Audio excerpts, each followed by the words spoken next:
शहर के एक कोने में एक पुराना मकान था, जहां नीरज अपने दादा दादी के साथ रहता था।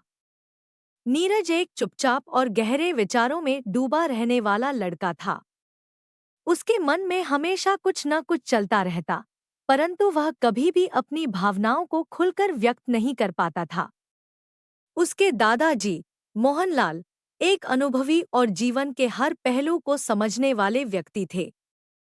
उन्होंने नीरज की इस आदत को पहचान लिया था। एक दिन उन्होंने नीरज को अपने पास बुलाया और कहा, नीरज, मैं जानता हूं कि तुम्हारे दिल में बहुत सारी बातें हैं जो तुम किसी से नहीं कह पाते। अगर तुम चाहो तो मुझसे बातें कर सकते हो। नीरज ने थोड़ी झिझकते हुए कहा। दादाजी, मेरे मन में कई सवाल और उलझने हैं। कभी कभी लगता है कि मैं किसी से भी नहीं कह सकता।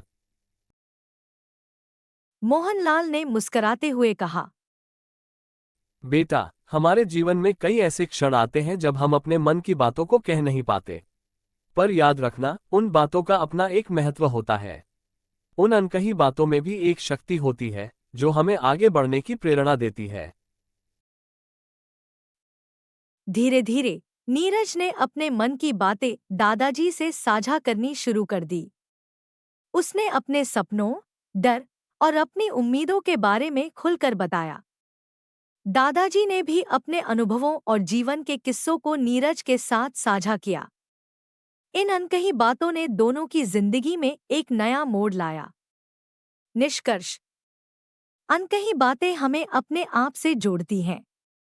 वे हमें यह सिखाती हैं कि हमारे मन की गहराइयों में छिपे भावनाओं और विचारों का भी एक महत्व होता है।